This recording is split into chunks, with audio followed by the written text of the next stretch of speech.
It's time for the annual Kinda Funny membership drive. This year is half over and we've been busy. We've created a membership option that gets you all of the core content at our lowest price ever. We've moved the Kinda Funny Gamescast to a daily format and you've gotten more than 130 Gregways in 2024 alone. If you love what we do and haven't gotten a membership or let your membership lapse, we're asking you to support the 11-person independent small business you love, even if it's just for the month. We've even added a limited amount of pledge upgrades on Patreon that would get your into Kinda Funny Games daily. This month, look out for free Gregways from the vault on the weekends and weekly public happy hours where we take Patreon member calls live for everyone as previews of what a membership gets you each and every month. We couldn't do this without you, so thank you for your support.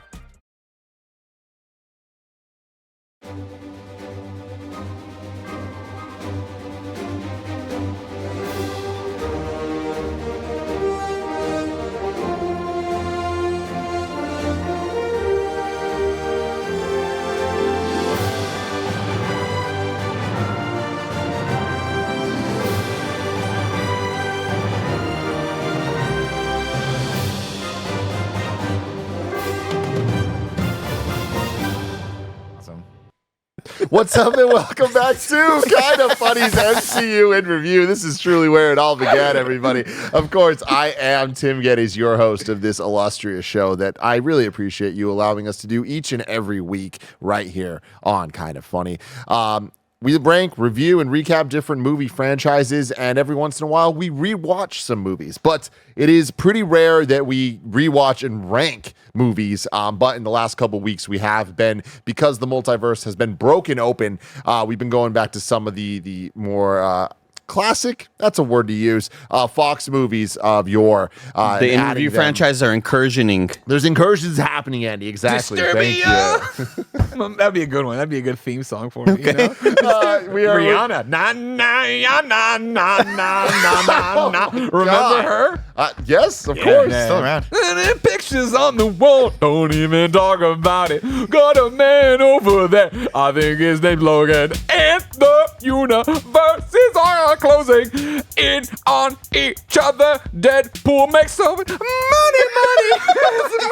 He'll keep going and we don't stop him. He will keep going. We have been adding some of the Fox movies as we rewatch them into our MCU in Review overall ranking, while still denoting them as separate. They have different coloring there, but it's exciting for this one because we're rewatching Logan, widely regarded as one of the greatest superhero movies of all time. We've been doing a lot of the bad ones. We did Daredevil. We did Elektra now holding down the bottom slot currently of our MCU in Review. We wanted to do Logan for two reasons. One, to see where it truly stands with some of the greats of the MCU, but also because we all just watched Deadpool and Wolverine. We have Hugh Jackman on the mind. Obviously, that movie played with this movie a whole bunch. So we wanted to go back and kind of see how it all shook out. And I'm excited. I'm excited to More see how importantly, now that it's here. Now that it's here. Logan is inside the MCU. What does it mean for the MCU rankings? This is Would you say that the hierarchy of power in the MCU has changed, Andy? No, I wouldn't. I don't know. We'll see. I don't know why you're laughing like that either. But I'm making a Black Adam. I'm making a Black Adam. He's making a Black Adam. He's making a Black Adam. Let's just say it. Oh, let's just say it. Let's say it. We don't talk about The Rock anymore. All right. I was getting all The Rock I could handle in the lead up to Mania, and then it was just over. It was. And you guys act like we can just go back to not He's a real talking about The actor Rock. now, you know? What's he in? Oh, yeah, that one movie. Brain Smasher, One or picture whatever of it's him Not Brain Smasher. so far. Smashing Machine. Did you hear that Brain he Smasher was an did? old Andrew Dice Clay movie that was created. He did like an $11 million thing to get more army recruits, and they lost recruits. Did you hear this? The real thing that happened. Anyway, what I was about to mention, Tim, is like, this is one of those kind of cool things because we would always talk about back in the day, where would this rank on the MCU list? Oh, yeah. And that was always our what if? Yeah. What if? And now it's like, oh, the multiverses are they're incursioning right now. And so now we get to think about it. Yeah. You know, and we have to vote later. So I'm very excited to see how that all shakes off. Because if I'm being honest, I still don't know exactly where I'm putting it. which excites me. Yeah. Excites me Really cool. quite a lot. But, of course, I am Tim Geddes. I'm joined by the Natural Rifle, Andy Cortez. Hello. The Big Daddy, Greg Miller. Hi. And the producer/producer, Nick Scarpion. Ahoy, hoy. Ahoy, hoy to you as well. This is going to be a fun one. Can't wait to get into all of it. Real quick, though, I do want to give a shout out to our Patreon producers, Carl Jacobs, Nathan Lamoth, Karen Lindner, Fargo Brady, Alex J. Sandoval, James Hastings, and Casey Andrew. Wowee. And while we're here in the little housekeeping section of In Review, there's been a lot of people asking, what are we going to review after we did this little run of Foxverse stuff and Deadpool situations going on next week and the week after? We're getting all spun up, Nick. We're getting spun. We're getting twisty. I'm so excited about it. You ready to twist up, Twisters? I'm so ready to twist up. Twisters, back to back. Twisters, yes. Never seen Twister 1. Very excited for it. I'm sure I'm going to love it. The finger of God. Have you clearly seen it? Oh my God, Tim. Twisters was a lifestyle. Yeah. I was like in classrooms drawing tornadoes all over the damn place, along with like some Mortal Kombat characters. But like tornadoes and Twisters were like it was dinosaurs addiction into Twister addiction. Wow. My gosh, dude. What a great movie, dude. And then you haven't seen, none of us have seen Twisters yet. I Correct. have not, no, the new one. So that should be a lot of fun. Greg will not be with us for those, but Joey Noel will be, of course, taking the spot there. She's a very, very, very big Twister It sucks fan, because we just watched Twisters at home, or Twister at home. Yeah. Because it turns out I mean, who doesn't love Twister? But Jen, I guess, grew up obsessed with Twister. Yeah. So we watched that, and then in hopes one day Twisters will come to streaming. You know what I mean? Yeah. But they just announced that Twisters is getting like an extended theatrical Motherfucker, that's run. And it's doing very well. So we will be doing that in the next 2 weeks. And then there's a week where I'm not here. There's a week after Twisters that I'm not here. And I don't know what Nick and Joey and them have planned, but they're going to do something. Stay tuned, and I'm sure it's going to be something that I wouldn't suggest. We'll just say it's going to be a disaster. I'm sure it will be a disaster, everybody. Read between the lines there. That's what I was gonna try to do, but It's my favorite thing. You doing this is not my favorite thing. It's Tim watching you do this is my favorite thing. Is he going to get loves that? it Is he so gonna much. get He's like, I was trying to learn the chords. it's such a fun. You guys should do that on TikTok. Just here we Tim's go. reaction to figure out.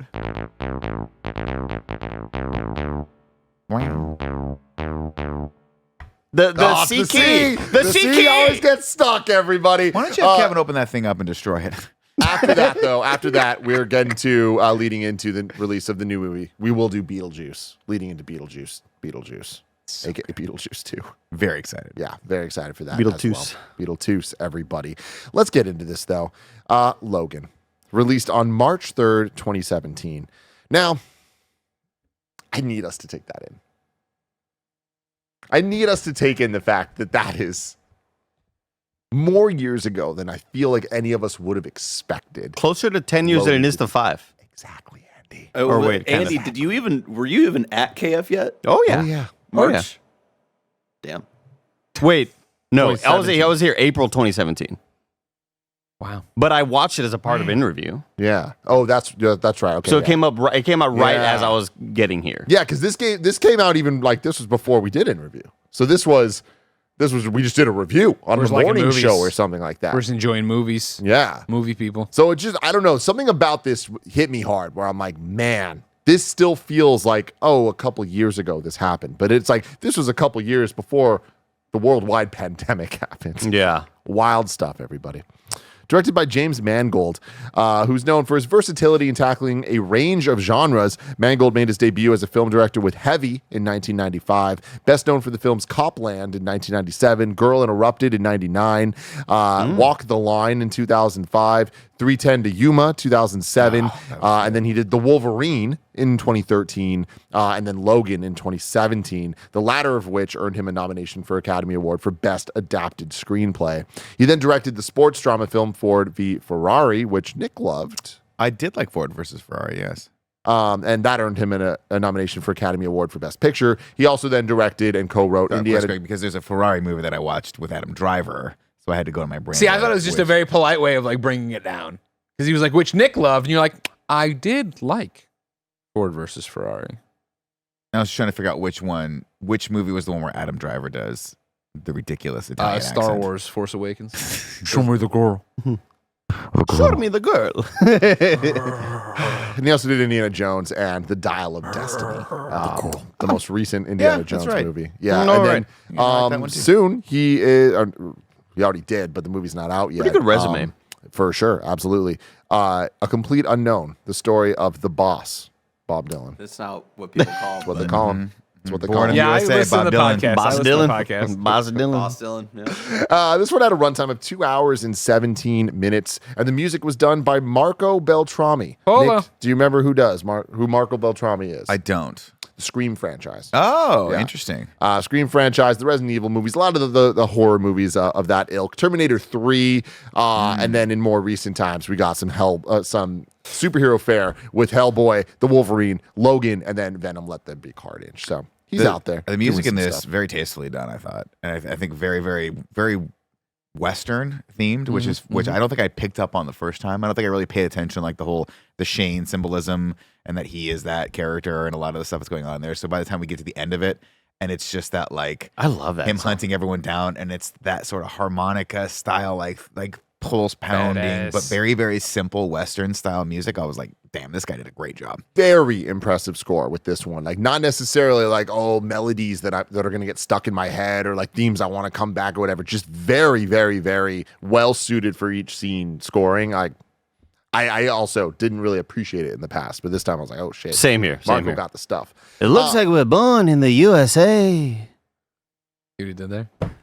I lagged my Callback. That was an incursion there. A little budget information for you here. 127 million for the budget. Box office 619 million, which is incredibly good for a film this rated R. And that's the stats for you. That's the stats. So now I want to get into our opinions on Logan. This is my third watch of this movie because I watched it in theaters, then I watched it for in review, and now here we are again. Have any of you seen it more than that? Negative. I think this is my first time since we did it on an interview, which must have been 2018, 2019, I'm assuming. Leading up to Endgame, right? What would have X-Men. been? Oh, wait, it would have been X-Men review. You're right. Yeah, it would have been. It was definitely post-Endgame. it was at the old studio though. Yeah. I remember. Yeah, it was my first time watching it since then. Have you guys seen it since? I'm sure I have. I don't recall. This is the first time I've seen it in 5 years, probably. Same, yeah. So. Yeah. Andy Cortez, I want to start with you. What did you think about it this time around?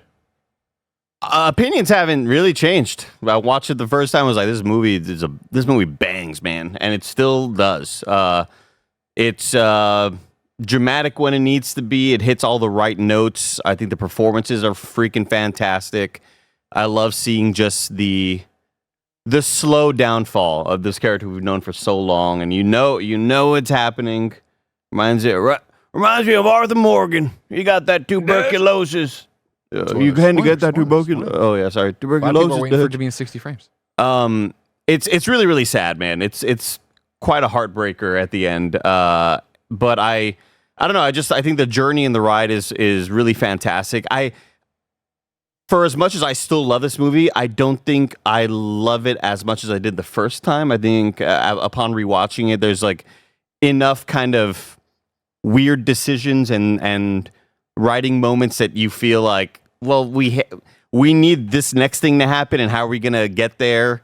Let's just have him leave this young girl in the room with Charles Xavier and be like, hey, give him medicine whenever.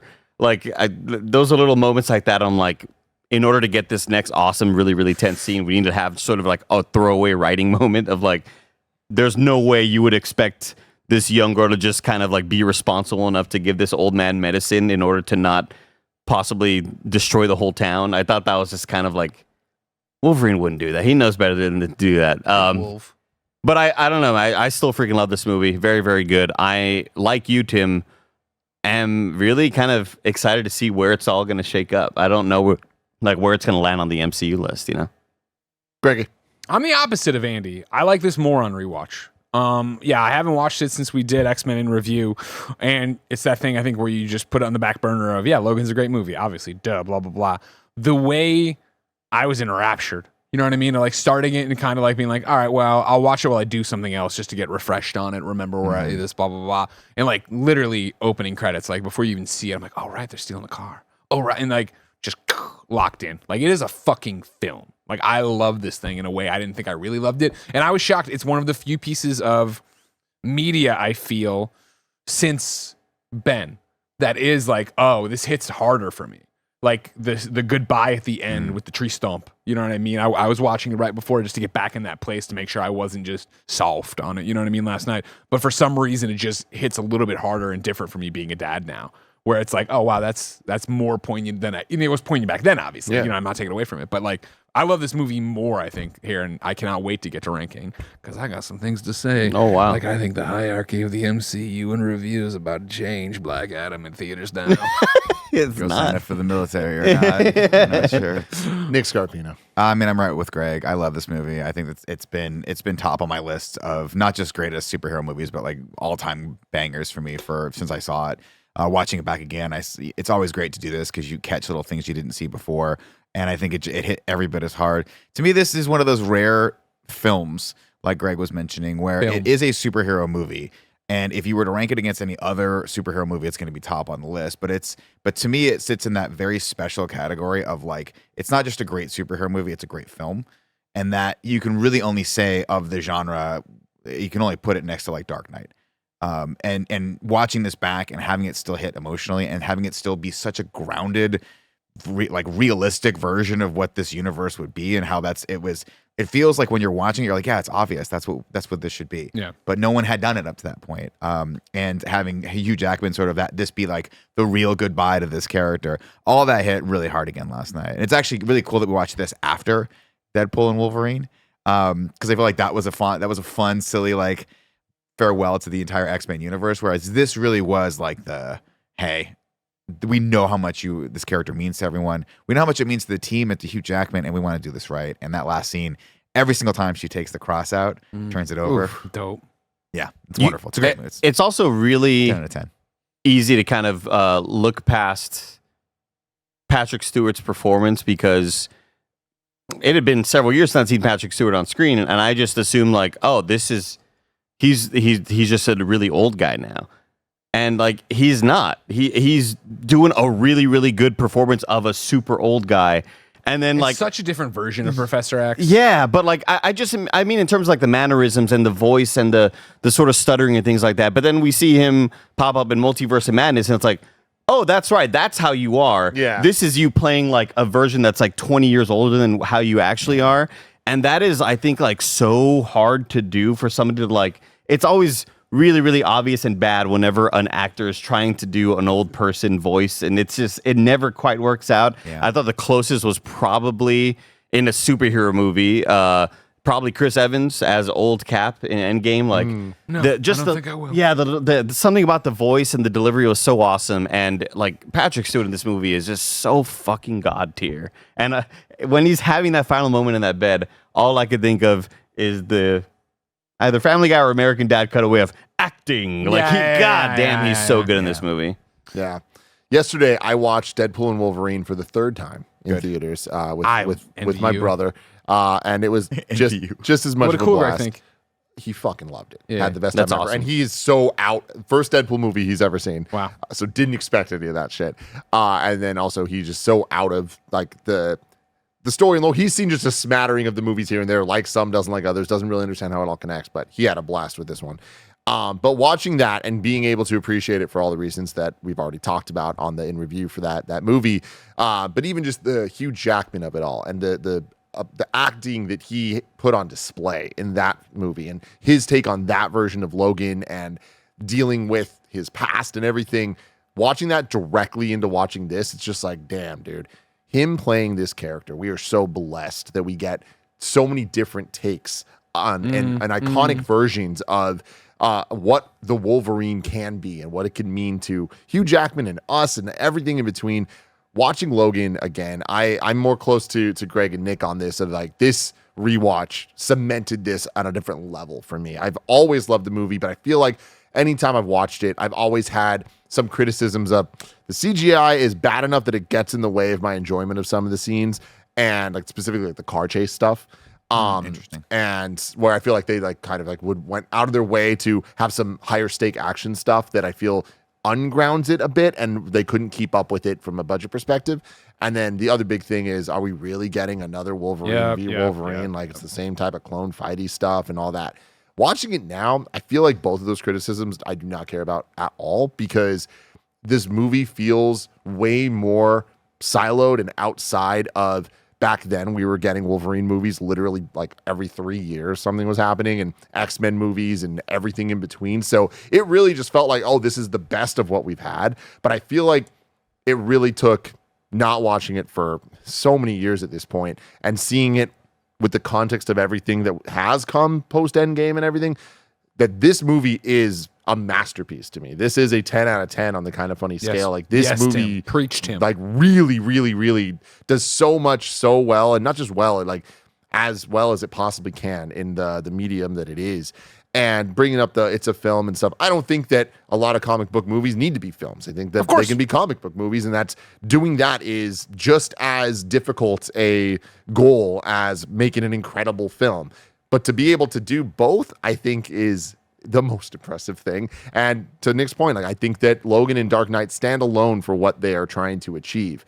Now, do I put this over Endgame? I don't know, and I'm gonna need to think about it. I'm gonna need to think about it, because That's I what think we do here. you know, but I do think that this is so fucking special, and to look at it as a amazing example of how do we tell a story that is the legacy sequel type thing of we're going into the future. This guy is an old man now looking back on how do we fill in the lore gaps of things, like how the way that Patrick Stewart is a character in this movie is inspiring, that art can be this good, and that they can take something as silly as comic books that also can be so meaningful. We all know that. That's why we talk about them as much as we do. But this movie is a perfect example of these characters can be real. And Absolutely. in the same way that Greg's talking about having Ben changing his perspective on this movie with the, like father type perspective of it all. You guys, I've talked about this in vague ways over time, but like my mom dealing with dementia has completely changed my life. Me having to care for her, I've always had to care for her in my life, but since 2019, like I've had to deal with her with dementia, and seeing Patrick Stewart in this was hard. But I think that's that type of real life experience that once you have something, you can have empathy for others in different ways. And his performance, as broken a human as he was, but he's still Professor X. It's like, God damn, this shit hits so much harder than I could have ever expected. Yeah. And even the bad guy, dude, before I've always thought of him as, oh man, he's cool. The layers to him of him being an X-Men fanboy. Yeah. It's so Boyd disturbing Holbrook. and good. Come on, we gotta talk about He's him. so awesome, Get him man. in more stuff. What Get is him it? Yeah, in what is it? everything. I never see. Every time he comes around, I'm like, oh, it's that. I don't know who this guy is. He's from Narcos. That's how I know him, right? He was that. He was in this, and then he's been in a bunch of other stuff. But recently, he was in the Sandman series that they did, I think, on HBO. I want to say he was very good in that too. He plays a guy that's got mouths for eyes. Yeah. Freaky deaky.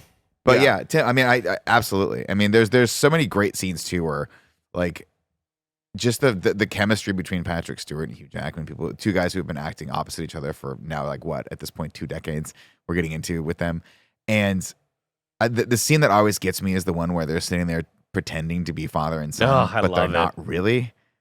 And Patrick's everyone at the table is like catching it. yeah, and Patrick Stewart's like basically like, there's so much subtext and everything, and it's so subtle, and that's so rare for a superhero movie like this, right? He was not a good student. Like all that stuff is so endearing and adorable. But even just the whole point of Patrick Stewart being like, not having a like premonition, but them being there because he knows, he's like, I just need Wolverine to understand like this family, we're family.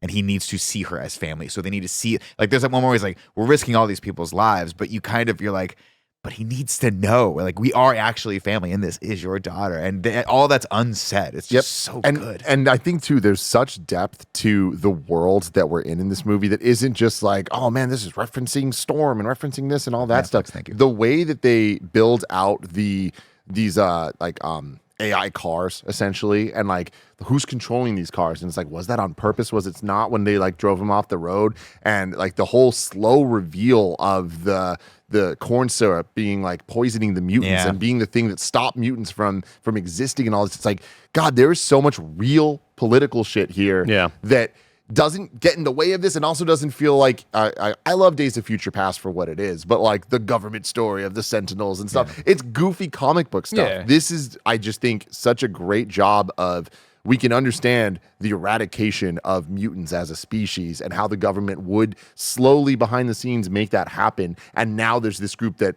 did all of that over years to now control mutants and breed their own terrifying stuff that feels more relevant than ever. And I feel like that whole world building being utilized by the Wolverine character, Logan character, and Laura character of the mirroring of them being at the grave sites of their father figures in different ways, and Logan trying to give a speech at where he buried Professor X, like not being able to, and then Laura at the end giving a speech the only way she knows how, which is quoting the movie that they watched like with Professor X. Even it's like, God damn, man, this is good stuff. I mean, couldn't agree more. Like a film.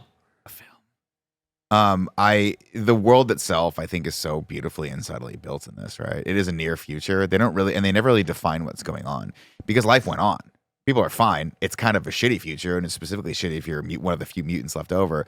But I think that's what's masterful about it. That's what's so sad about it, right? Is that you have these characters that we love, and they're so tragic in this because they're dying off one by one, and then they go to the casino, and nobody fucking cares. It didn't mean anything else to the rest of the world. And that's such a sad and like lonely place to put our characters in this, right? Like the rest of the world just went, oh, no more mutants, whatever. Like it's totally fine. And everything's falling apart around them, but they're just there gambling. They're just there having a great time, right?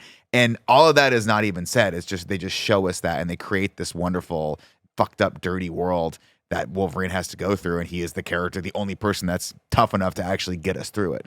Yeah, I love when a movie can get across a backstory without needing the head. Super big dedicated scenes of like you don't need the Blade Runner. Go. Okay, here's what's happening. The year is 2021.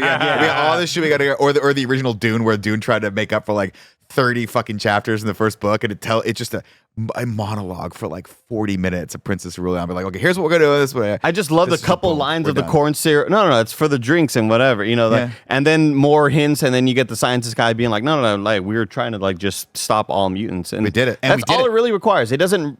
You don't need to know about a bunch of comic books. It's like this is kind of very, very self-contained and just super well done. Yeah, he said, and I quote, "We weeded out random mutancy. We succeeded in doing that." Yeah. And he's like, now it's just about controlling them. And then when it gets to the end and it's all these kids, these young kids that are all bred from X-Men we know or mutants we're familiar with in some way, or at least basketball we could kid. be. Yeah, that's one. That kid with the basketball was insane. Jonah, Richter. But all that shit. It's like that shit hits so hard. But then having Logan just be like, this reminds me of something. And it's like the X-Men, you know, and these kids shaving his beard to like look like the comic books that they read. And the fact that the comic books, where he's like, oh, some of that's real, but most of it's not. But like, it almost feels like this weird meta thing of like the place they're going in the real world seems to be written about like something that existed, but it only exists now because they made it. It's like, God damn, dude. Self-fulfilling prophecy. But it's like, it's and for how sad this movie is, I think that so much of the core of the theme of it is hope and being able to find that and find the inspiration in things to be like, don't give up. We got to keep going. Like these kids and someone out there made this all happen based on Logan and the X-Men being heroes. Like that's just so cool. And from the opening Marvel just Marvel staying here, like all the classic old school X-Men comics that they make sure that they don't just flip through too quickly. It's like you're in for a classic here, man. Oh. Well, let's get into the plot, everybody, but right after a word from our sponsors.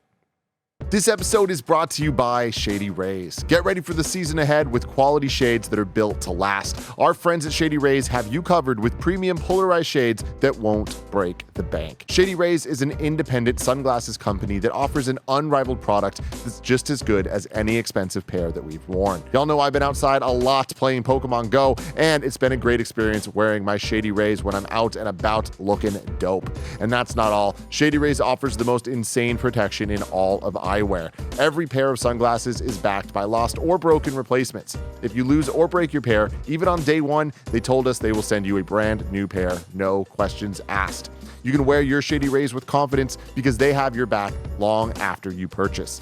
Exclusively for y'all, Shady Rays is giving out their best deal. You can head to shadyrays.com and use code KINDAFUNNY for 50% off 2 or more pairs of shades. Try for yourself the shades rated 5 stars by over 300,000 people. shadyrays.com, use code KINDAFUNNY for 50% off 2 or more pairs of shades. This episode is brought to you by Hims. Guys, sometimes intimate moments happen spontaneously, and we always want to be ready so we can perform in the bedroom.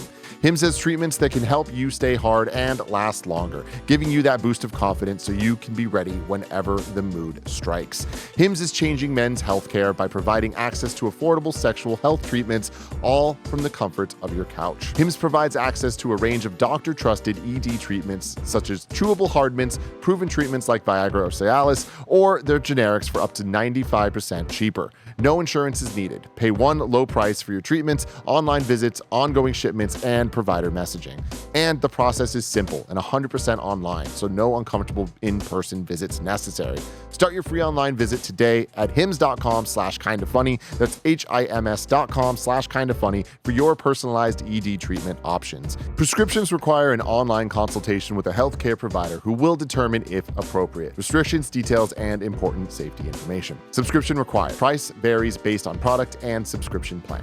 Good news! A new run of my children's book, Portillo the Wiener Dog Thinks He's a Manatee, is available for pre-order right now! Head over to kindafunny.com/store to snag one before the end of the week. And while you're there, pick up a few items from our Portillo merch line, including shirts, crew necks, and hats. Already got them? Grab them for your favorite best friend. Christmas is only 5 months away! I had a song prepared, but I couldn't figure out the chords. But it was going to be Jackman, he's Wolverine, he's not alone. Oh, is it Rocket Man? It was going to be Rocket Man. I thought you were going to do I Hurt Myself. No, it was supposed to be Rocket Man, but I couldn't figure it out. So, plot, plot, plot, plot, plot, plot, plot, plot, plot, plot, plot, plot, plot, plot. Everybody, plot, plot, plot, plot, plot, plot, plot, plot, plot, plot, plot. That's my bit. You didn't define It's when I recap. I don't I'm gonna eat a recap burrito, on the everybody. re-reviews. I'm recapping.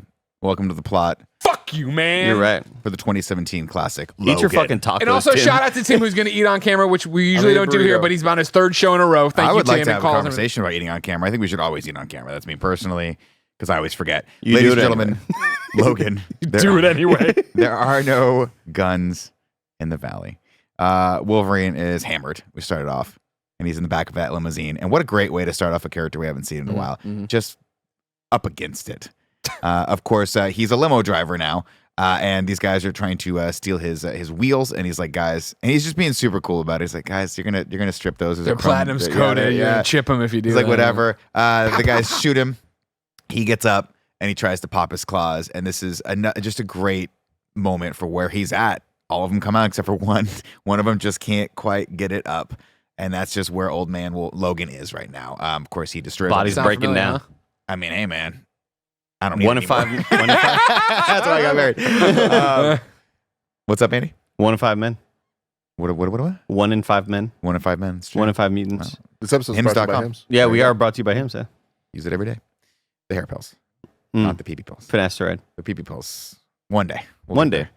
Like, I'll hit up Tim for the promo code on that. I think one day, just for curiosity, honestly. I just want to see, like, I think next time we do 4 hours. That's kind of crazy. How about this? We do twisters. We pop a few. We see what happens. Call it crankers?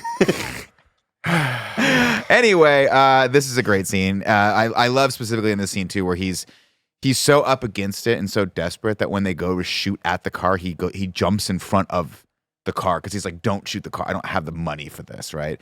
They all bounce. He looks at the car. He's like, "Shit!" And this is kind of where that's where we find. We love. fuck some before he people up, gets- right? He Yeah. murders a bunch of them. He goes berserk. Yeah. Such a great way of setting Yeah. up. This isn't the Wolverine you've seen before, and I mean, we knew this from promotional materials, but again, as a reminder, there's gonna be fucking blood and dismemberment, and he's gonna say fuck, and it's like you watch this and it's like, wow, what a grounded Wolverine, like, but what it would really be like to fight a Wolverine. And the scene's so good because it's not just like rising action for the sake of action. It's so grounded in the storytelling of it, of him not wanting the car to get hit, which really puts him exactly where we need to know where this Logan's at. He's not just old and drunk. It's like there's a desperation here. Like, why does he care about driving this car that way? This is the Wolverine, you know?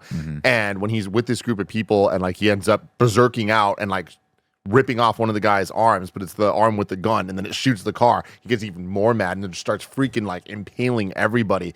what an opening scene to this movie. Like, it just tells you everything you need to know about where you're going. I also think that Nick owes me a pizza for our bet because he says fuck a lot in this movie, and you're like, Deadpool over he says a fuck word a lot. Yeah, I don't Remember like that back in movie. 2017, Nick partied. In 2024, he's on his way to another church. You know what I mean? Every night he's going to this lost church. Sounds like a cult to me, but that's where he goes apparently. So I believe we bet like pizza bet. We had a pizza bet. Did we have a pizza bet? What was the pizza? What were the terms of the pizza bet? Because I guarantee he says fuck way less in this movie than he does. And I will bet you right now a pizza that he says fuck way less in this movie than he does in Deadpool. Define way less. Yeah. By a margin of half. I do have a stat for you guys. What? So you're saying I think he says double the fucks from Logan are in... or in Deadpool and Wolverine. No. Oh, take that. Take that. Take that. I'll take that bet. I think I'm with Nick on this one. No, I because think he only says. I think he Because only there's says 4 or fucking 5 times burrito in and this. stay out of our way. No, I'll tell you why. Because there's a moment. There's 2 moments near the end of the movie where he's freaking out, going fuck, fuck, fuck, fuck, and he's kicking the car and he's hitting the fucking fuck. But that counts as one fuck. No. That counts as one fuck. I saw a thing yesterday. Someone did an account, and like the number, this might not be exactly right, but there's a This is hearsay. 119 fucks in the MCU so far. Oh. Cool. 118 from Deadpool and Wolverine, 1 Yeah. from Guardians 3. Yeah. 118. Open the Andy. fucking You think door. You got it? You think you got it? 118. You think there's 100 and you think there's more than that in this? I guess no. it has to be half, right? Well, Deadpool. no, it has to be half of Logan, is what I'm Yeah, saying. I fucked that bet up. Logan did. Okay. I do want to point out though, getting back to the plot. I forget someone in the chat was saying Logan's first line in this is "fuck." He's like "fuck" as he's getting up, which just tells you what you need. It's good. Yeah. From here on, we get a little montage of what's going on through the radio. It's 2029. Mutants are not really a thing anymore. It's desperate. Logan's basically driving bachelor parties and bachelorette parties from, I guess, I don't know what state they're in, but they're going into Mexico, right? Because he's going back and forth with in the border. So maybe Texas? Is it where we start? Not quite sure. It's got to be either Texas or California. Yeah, I but don't know. Killer montage here. Great like montage. The USA chants and just like the guy on the phone being an asshole, Yeah. like the bachelorette. It's just such a, like, weird. Not somewhere I ever want to hang out. The next day, he has to drive someone to a funeral. That's where Gabriella finds him and wants his help. And he's like, I don't want anything to do with you, lady. Get away from me. It's done. From there, we head over. Oh, this is where then Boyd Holbrook catches up with him. Just gets in his car and he's like, I'm a fan. And he's got that cool. God, he's got a great southern accent. draw, and it's so good. And And he's a cool robot arm. Dude. Like great hair. best part of the movie for him, I think, is when he's fixing the arm and he's got the tool in his teeth. And he goes, and then takes it out. I'm like, oh, that's a really cool effect that they did. He there. looks like the most drawn character possible. Like he looks straight up from a comic book. The hair, the glasses, the goatee. He Like looks like straight out of Cyberpunk. you could just see him like in a panel. It's like, oh, they just one for one this shit, you know? Yeah. And it's so cool too. Like this is another one of those things that I just don't feel like I ever really appreciated in the past. But the group of bad guys, the Reavers or whatever the fuck, I love that they are all like augmented humans, which is like They're all, such- like, ex-military and shit, like, too, yeah. but the fact that they eradicated mutants because they are like augmented humans Yeah. as well. But it's Yeah. like then they like They didn't chose to like do this losing to power. themselves. Like, God damn, this is cool. Yeah. As I live and breathe, the Wolverine. So he is from Alkali Transigent, I think is the name of this company now, which I think is always cool because anytime that 2 companies that are bad merge together, I think of Weyland Yutani from the Alien franchise and from other stuff. He was like, look, I know she gave you something. I'm looking for it. You got to tell me. Here's my card. Give me a call. And then he gets out of the cab. And then we get this He's is like, where we head all right. over to the abandoned smelting plant to catch up with Caliban. Can I bring you in real quick? Yeah, sure. It's not looking good for Andy. All right, I've been feverishly looking for the use of fuck. Sure. All right, and so yes, Deadpool Wolverine has 118 uses of the F word, right? Well, I guess that doesn't count if it's Logan saying Yeah, it, though, that's right? what I'm saying. I'm sorry. I'm doing the math arithmetic on my own here. Sorry, forget it. Never mind. We'll get back to you. Yeah, but we don't know who did it, so it's all Logan from that. I do love in this scene with him where they're like 24 Chrysler wheel parts, like just more world building stuff of like these cars, like even the more futuristic looking car that was 2024 because we're in 2029 at this point, Yeah. like, in current timeline stuff, and then the X-Men, like when Charles like killed them all, that was 2028. We go over to the smelting plant where it's got an abandoned like water tower, and that is where we are keeping Charles Xavier Caliban, who I think used to be a bad guy, right? Like a mutant that used to help hunt other mutants down, is now desperate times make for strange bedfellows, right? He is helping them out, and they're all together in this.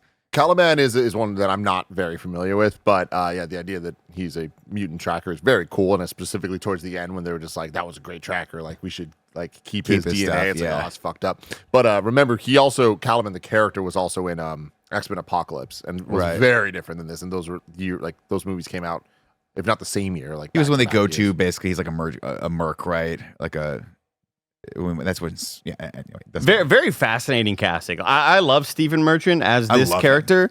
I just I guess I'm more fascinated to how this like who else was in the running for it, how it came about, because we've never seen Stephen Merchant in another role like this. He's usually a comedic role. Yeah, I think of Stephen Merchant. I think of him as in and most times off camera, he's just writing. Yeah, he's hilarious, but he does a great job here. I mean, he's a really good awesome. actor. Yeah.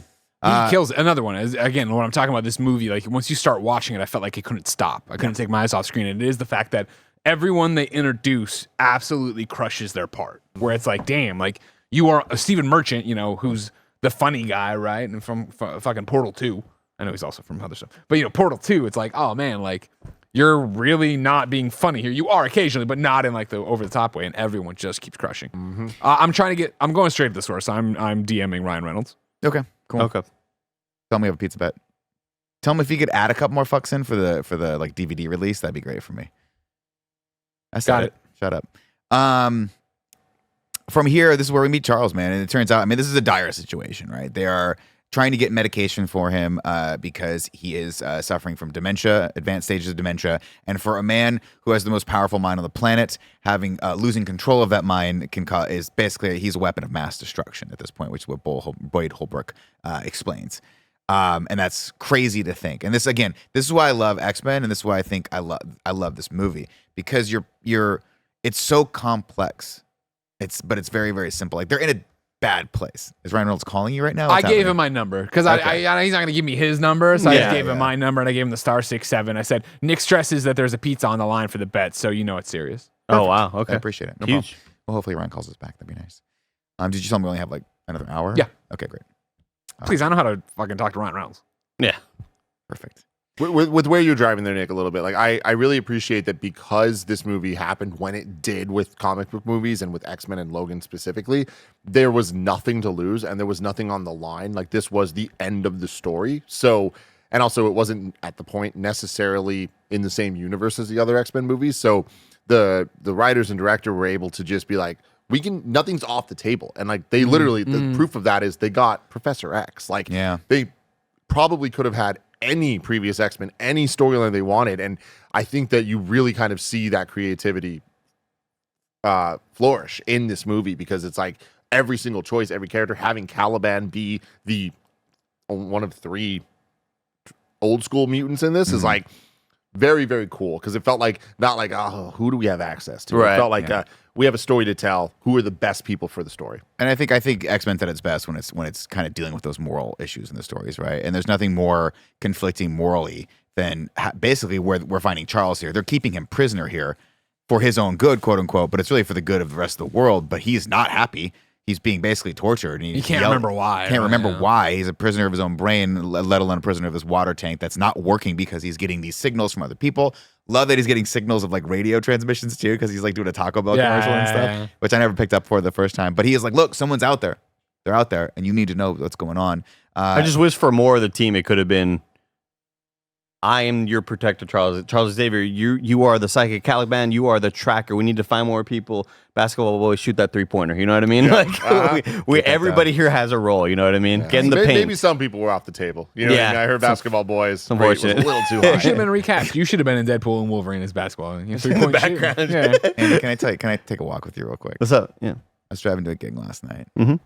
Drive by. I was on Broadway driving past, and there's like a basketball court over there, right? People just work out there. They just I look over, 65-year-old lady, just bouncing the basketball. I love seeing that. Trying to work it out, get it done. And she kind of sets up to shoot the basketball, and I'm like, good somebody's for her. gone. Oh, no, I'm like, good for her, right? She's trying to figure out this game that I can't play very well. Mm-hmm. You popped your shoulder First really shot. badly one time. First shot, like this shit, goosenecks. Goosenecking? Like, boom, She's goosenecking it. net. Oh, nothing but net. And then I swear to God, and I might be misremembering that, she fucking looked at me. You know what I mean? She's like, what now? So you bitch. I was like, what? Like, it might be my brain, but I don't know. Yeah, anyway, yeah. long story Epilogue, short. it was grandmama. I was like, damn, this lady's been out there for a while. That night, Caliban has a convo with Logan. Again, another great banger where he's like, you're just not getting it done. Like, this is not enough, and we have problems. Like, we have to sit, and you don't want to deal with any of this shit. You won't talk to me, and it's really, really frustrating. It's a very adult conversation that they have here. Logan, of course, is fucking dying. He can't see anymore. Something's poisoning him. It's just not Bottle working you're trying out to for read any- says ibuprofen. Yeah, and he fucking smashes his mug, and he's like, that was my favorite mug.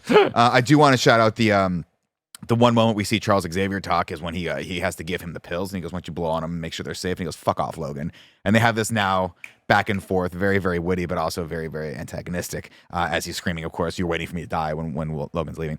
Real quick, I just want to read one line that I might start crying when I read it. But I always know who you are, but I always know who you are, but I don't always recognize you. Yo, man. It's really hard. Oh, yeah. And like, Yeah, it does. like that, every single time I talk to my mom, I have that feeling where I'm like, oh shit, like, you know me. You're just not placing it right. And like, God, they acted that so well. Just crush that burrito. I need to. God bless her. Just such a beautiful emotional moment with a Taco Bell burrito in his hand, and then just hit so hard. Just deep throat the fucking 7 layers. It's gonna get worse. I love you. That's kind of funny, y'all. That's kind of funny. I like the audio listeners, no idea. Jim has his heartfelt moment. Greg bursts out laughing. Later that night, of course, he gets a pickup notification for 2 passengers. When he arrives there, he spots Laura playing with the ball outside. He doesn't really know who she is. She's kind of looking at him. Then Gabriella's there, and she's like, look, we need your help. Like, this kid needs your help. She gives him some of the backstory here. He says, I'll give you 20 grand now, 20 grand later. Of course, we've established that Hugh Jackman's grand plan is to buy a Sunseeker for him and Charles, maybe not even for Caliban, because You can't apparently go with the sun. Caliban is You silly goose. allergic to the sun, and it burns him like a vampire. And he's like, look, I don't want to do this. It's not going to happen. I don't want any, your guy already came to me. I don't want any of this shit. I'm trying to keep my head clean, because people are, if they find out that Charles is here, everyone thinks Charles is dead. But if they find out he's alive, they're going to hunt him down and hunt me down as well. So he leaves. Of course, she establishes they need to get to North Dakota by Friday, or it's over or whatever. They gotta go to Eden. He goes back, comes back. Can I just got to interrupt because I've totally just like blanked out the Yeah. last 20 seconds, Nick. I'm so annoyed with how fucking terrible this Twitter app is recently. You mean X? Because I want to tweet out exactly. Yeah. Because Well, I want you to know. tweet out at Ryan Reynolds. That's Hey, not can a you handle. read your DMs to answer Greg? But like any search works in any social media platform, I type in Ryan Reynolds, and it usually will pop up at the bottom and say Van City Reynolds. Right. That's his thing. And it just doesn't do that, and That's I probably- don't understand what is wrong with their fucking thinking. Well, the good news is, no matter what I do, it still puts Elon Musk's tweets right in front of me every single time. And so. another thing, it's like there's times where I just try to type in a friend's name at their, and it shows me people I don't follow instead of the person I follow whose name is Nick _. Like, dude, the app is such dog shit. But I'm just Get it out, because I'm like, trying to tweet at you. do like, that, and I'll retweet that. That now we're in business. We'll get Now we're in Ryan's business. calling the show. Everybody get ready. Put on your best. Put on your Sunday best. Everybody. Make sure your sound's on. I don't want to miss his call. Got it. He goes back, of course. He texts the Gabrielle, I'm on my way. He goes back to pick her up, and she is dead, stoned dead. Dun, dun, dun. He finds her phone in the little area that's very easy to spot that it was hiding, but he sees his text saying, I'm on the way, and she started texting, hurry, they're here, and then it's gone. He takes the rest of the money, bangs out. Of course, when he gets back to the smelting plant, he walks in to try to grab everyone and notices that his trunk is open. And he's like, huh. And then he finds the ball. And then Boyd Holbrook comes up, just hanging by himself. It's like, hey, man. Well, remember you. Oh no, you're right. No. This is you were back at the Professor X thing, right? Yeah, the smelting Yeah, plant. so it's Stephen Merchant finds it, right? And it's like, Logan, what is right. this? And then there's that great exchange of fuck it now, we don't have time for it. And then Right. Holbrook's there. Holbrook's like doing the best, villain impression he possibly can. He's doing great. And then, of course, she throws a pipe at his fucking head and knocks him out. She's just So like, great. he's just human, right? This guy's all bravado. He tells Caliban, he says, hey, man, you got to go take him out to the ravine or whatever the hell, dump him out there and come back. Not a great idea. No, very for bad, him. very bad. Of course, Caliban immediately just overtaken by Boyd Holbrook as the rest of the cavalcade runs in. The goons are all in an attempt to hunt Laura, but they all look like Johnny Silverhands, and it's fucking cool. Little do they know, though, they're hunting the fucking Wolverine. So this Dun, is where dun, this movie dun. really starts to pick up, where you're like, oh shit, they're hunting her, and like, no, bro, you're locked in there. You're locked in there with her, not the opposite way around. She starts fucking murdering people, kills the guy, walks out with his head, and then throws it at Boyd Holbrook's feet like a bowling ball. And again, has it in the backpack. Again, this is a great. I love this so much. Again, rewatching it, I remember enjoying it back then, but in this rewatch, right, of like not remembering. I remember the destination, not the journey so much. And so it was like the conversation outside. They all go in. They're all coming up. She's just sitting there like a normal kid at the breakfast table. Then the cut outside of the, like all the, and then the door opens. She comes out with her backpack. And then he's like talking. Oh, you made the right call. Yada yada. And she opens up the lid and rolls the dude's head out. I'm like, that's good. Great moment too from Boyd Holbrook specifically, where everyone trains their guns, and he's like, "Don't shoot, don't, because it ain't gonna go our way." And he's like, "She can heal." And then they start shooting. He's like screaming at his guys, like, "Stop, because this is only gonna piss her off wasting your more." ammo. It's wasting. So sick. She heals. This whole scene pops off. They get her. Eventually, they overpower her. They bring her out in these fucking crazy shackles, and they're like a piece of suitcase. And all is lost until you remember that she's actually not the Wolverine. Logan's the fucking Wolverine. I mean, even a moment before we get to this, of just like him yelling at Callahan, being like, "I'd go leave him in the ditch or whatever." He's like, "How am I sure he's like knocked out?" And then Wolverine just starts kicking him like a kicking whole his head. bunch. It's like, Yeah. oh, that's Logan, man. Like this shit's so sick. Yeah, they're standing above her, and then you see the claws come through the dude's chest, and it's like, oh shit, he's back, baby. He's back, baby. All these little moments. I think we get a couple little moments here. The two of them, sort of their different fighting styles. I love that she's got like the sort of Black Widow, Hurricanrana, like Dude, fucking yeah. throwing dudes into arm bars and shit. So awesome. Anyway, they bang out in Logan's now completely destroyed limousine, and this I think maybe was what Tim was talking about, the race against time against the train, which I was like, that feels a little weird. Like they wouldn't have a helicopter somewhere, but of course it's established then after that. I might be skipping around a little bit here that Caliban is not dead; he's alive, and they want to use him as a tracker to go and find the other chick. They've also thrown Charles in the back of the car. And Charles is screaming for him to like save Laura. He's like, "You've got to go back for her. You've got to go back for her." And she's of course now views him as basically grandpa, because he's the only person that's ever been nice to her in his life, and he smells like old people smell probably. Oh yeah, right? delightful. Yeah. You kind of want to smell him a little bit. Yeah, it's end of life. You know? Yeah, I don't know. He's in like a giant tin. He's not. He don't smell. Oh, he good. smells stinky pinky. Mm. Yeah, he's got a little beef to him. He's beefy and chorito. Surprised he didn't put I say before Tim laughs? he didn't put plastic over his couches. Well, you got to figure he was like, "Logan, did you bring the plastic?" And Logan's like, "I'm buying you fucking medicine instead. That's all I have money for, and this cool sunseat." Yeah, or like every grandma in a Latino household always puts like a little. It's like a quilt. Imagine like a coaster, but it's always on top of like a VCR or a Blu-ray player. And they always just put them on top of like little. Yeah, they didn't want to mess up the tin. It's They don't hilarious. scratch anything. They don't It's scratch Whatever they incredible. put it on Yeah. top of, they didn't realize that 20 years later, when you pulled it up, was going to be a different color. Yeah, Yeah. under all the light The blocks. sun- yeah, the Oh, sun. yeah. One of the things I want to call out here, because we're in the fight scene, right? Everything's going crazy. This is where she reveals her claws. Eventually, she's getting dragged away. She got them feet, claws at the feet, and Logan's like, "What the?" Whoa. He's saying that a bunch of which times. feels like it hurts more. Oh, 100%. Oh, but one of the things I find so interesting after Deadpool Wolverine is that this drives home what I thought watching Deadpool Wolverine, which was like, man, the Deadpool and Wolverine fights are so good, but I thought they shortchanged Laura in her fight scene in the giant roundabout. Deadpool We talked Wolverine? about that, yeah. 100%. And it's that thing here where it's like, ah, man, I missed this Laura. I really hope, and I know you keep saying we're gonna get it, but when we get to Secret Wars or whatever, and she puts on her yellow and blue and she goes, I hope they give her a scene that is just like fucking, like, because the fucking unbridled raw rage. She's of so good at Daphne, yelling. right? She's so fucking So good. I mean, right? she has a moment where she goes, claws come out, and she goes like that, and cuts a motherfucker's head off. Yep. Come on. I love her diving attack. I think that's like the coolest thing. It's Yeah. such a uniquely her thing, even Yeah. though Wolverine does it, but At the she end, does yeah. it different, you Yeah. know?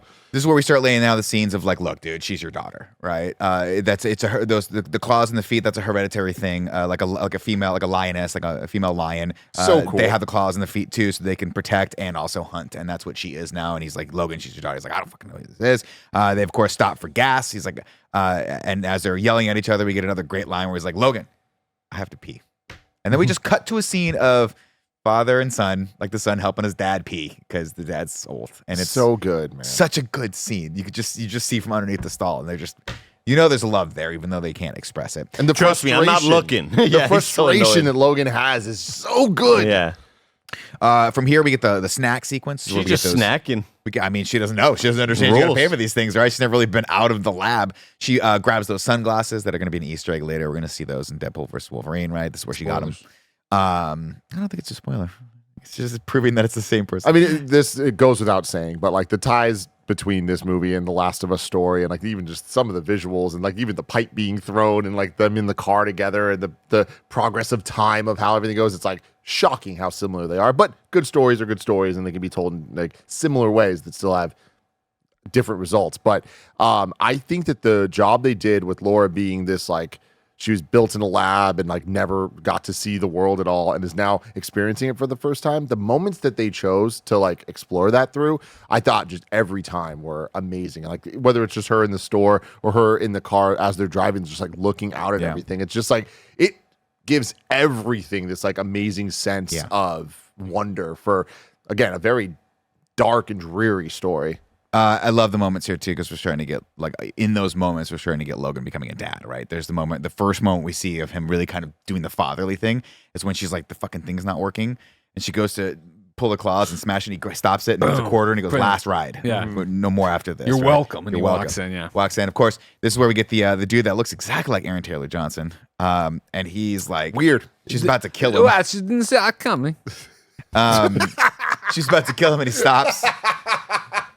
And all Logan can say, of course, is like, he's like, no. And then he looks at the guy and he's like, do you sell phone chargers? And then he grabs a bunch of cigars. He doesn't even smoke in the rest of the movie, but it's cool that we know Logan smokes cigars. I mean, the best part is him asking, do you sell them? And he just takes them. Yeah, I know. He just jacks them. I did miss a very important part here. They start watching part 1 of the video because apparently, as a limo driver, he doesn't have any cell phone chargers in his limo. Seems pretty suspicious if you talk about Fucking plot hole you're not bullshit. You're not getting that. Damn, this movie's gonna rank pretty low. Yeah, you're not getting that tip. I do want to. I glossed over this, but we did miss a one wonderful character moment, like one bit of levity with Logan, where he's driving the bachelorette party and she flashes him. Hey, driver. Yeah, and God, I wish it was Madison. Oh my If there was one retcon, now that they're in the MCU. but he has that one moment where he kind of looks back, and then he looks back and he allows himself a little bit of a Yeah, smile. it's like, Yeah. okay. He's like, I love titties. I mean, who doesn't? don't. So in this video, of course, it's established that Gabriella was a nurse. She was working for this place. They had all these kids. They're all mutants, yada, yada, yada. And then they figured out, and then the video goes blank, and it's like, oh no, what a weird plot device. It's the only weird plot device I really It definitely, think is dumb in this is, sorry, earlier I was saying the CG and stuff. This was the one other complaint that I know that I've had in the past, but it didn't bother me here. I feel like it's just good economy of storytelling of just like, having the nurse be the one that filmed the videos and like giving that kind of grounding for why a video this intricate would exist. But it's a lot of filming for someone not to notice that It's you're a lot filming. of documentary filming. She's just too. like, And then the imagine if you were like, narration over it. Yeah, I look over at Andy's about She's to sitting murder there a at child, and I'm like, syncing it up, doing the cuts. She's in CapCut, putting the captions in. And she's like, and what they didn't know was, and like you hear like a dog bark in the background. She's like, I gotta do that take again. Anyway, we get back in the car. This is where we watch the rest of it. Yeah, look, dude, he's got all the files and stuff too. We're gonna at some point he's going to look through the files. I think it's when they get back to Vegas, and he sees that he is in fact the DNA donor for that. The moms were human. The dads were all mutants. They use the serum as well to kind of like hyper inject them, make them all sorts of crazy. It's a lot of plot stuff happening here. From there, they head over to a casino in Oklahoma. Needing to kill an hour. So, okay, this is also where we've established that Eden. I think this might be where he looks at the comic and sees that Eden is, the coordinates are on the back of the comic, or that might be in Vegas as well. But he's like, shit, this is totally made up. We're taking this person nowhere. Earlier, we saw that she had stuff in her backpack that she like didn't want. Sorry, I apologize. him to see. Right.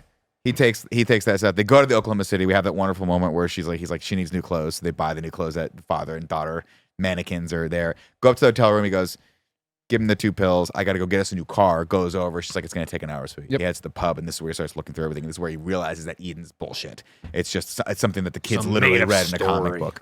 As he goes back to the hotel, I think we've also introduced Dr. Rice here. He arrives oh, no, it might be a little bit later. He goes back to the hotel. We did miss a scene of Callahan getting like Caliban. Caliban. Yeah, we saw Callahan him. was Callahan Auto. What is Tommy Callahan? Boy. Yeah, Tommy Did you Boy. finally watch Tommy Boy? No. Did you watch Uncle Buck? Figure that out. I've seen Uncle Buck. Yeah, That was a you tough didn't know one. who's in it though. You thought Well, it I, was just, I, Chris didn't Farley. know, I didn't know there was a difference between John Candy and Chris Farley. So Fucking About 20 years. insulting.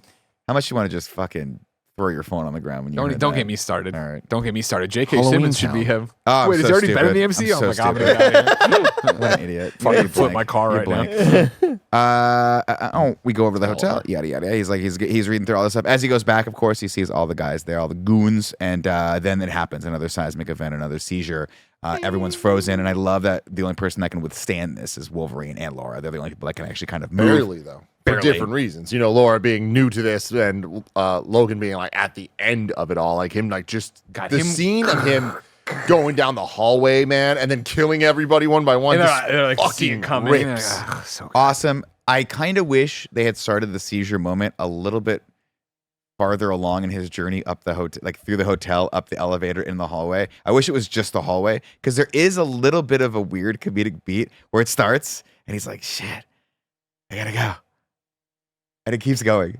And it keeps going. And then he gets into the elevator. John It's Wick like, falling down the "Ah, stairs. I gotta get the thing. And it's like, I'm like, if this was a comedy, they would have dragged that Yeah. out for like 10 more minutes. It hit for me because the sound design is Oh my impeccable. But more than that, like while that was happening, you see all the humans behind getting fucked up. Yeah. And they had built up earlier that even I keep saying this name wrong. Caliban. Caliban. Even he was just like, I almost Logan, died. I, Felt like I like couldn't it. breathe. This shit fucks with me. Yeah. Like you get to handle it. I feel like that set up earlier, resulting in like how long this was. I think set the pace of like, oh shit, this could have killed. This could have Everyone. Yeah. Well, I exactly. mean, and we're going to get that later, right? Mhm. And that's partly why I'm just kind of annoyed by the, hey, little girl that almost killed the guy for when you at the corner store and you almost broke this machine. Here's 2 pills. Give him 2 pills in an hour. Like that. Like My only you defense shouldn't against give that- her that responsibility. My only defense against that is there's only 3 of them, right? He's got to go get the car. So somebody has to be tasked with at least watching him, even if it's like the worst possible option. There's no other options, right? Also, he does kind of maybe know, I don't know, this is me doing headcanon, that she can withstand it a little bit because she is of his blood, or no one else can. But I think it's somewhere in the headcanon there's that. It's the fact that Charles and her can communicate, right? So Right. he knows that they're on a deeper level. I'm with you, but I think it's also just playing with the idea that us as an audience really don't know how bad this is, and really like you've kind of maybe possibly forgotten about it by the time we get there. You don't know how big it could be. We don't really know that, right? It's not until after the scene in the limo where they're like, it was actually a lot like in Westchester where he killed a whole bunch of people or hurt a whole bunch of people and killed a bunch of mutants. Like, I think the only reason I'd buck against that is because I think of Caliban saying like he almost killed me. I almost died, dude. So like yeah, but he's also is he just a whiner at that point? We don't know. I think they also established too that Wolverine doesn't realize that Professor X is purposefully not taking his medication. And he finds the pill and he goes, "Oh fuck!" That's when he's like, "Oh, this is not good." And that's what happens. That So I was think- my only defense against that is that like I feel like Logan assumed he was in a different state of medication Gotcha. than he was. Yeah, it made sense to me. I think I skipped a couple things. We're gonna keep moving right along, ladies and gentlemen. We've all seen this movie fun. 3 freaking times. We get the banger scene we're talking about where the fucking you almost feel bad for the goat as he's like holding his gun and Wolverine's like and you see the guy's eyes like look over at him and then he just goes "Bam, motherfucker." So I good. feel like the worst possible way, kills all of them. the one that gets it from where the claws go through from the back of the head and come out the front of the face is so wild looking. This is where right outside, of course, Dr. Rice arrives, played by I forget the actor's name, but he's fucking really good and everything. I'll look it up later. He's brought their new weapon that has no Is this soul. Shredder? No, I don't think so. You mean the main scientist man? Yeah.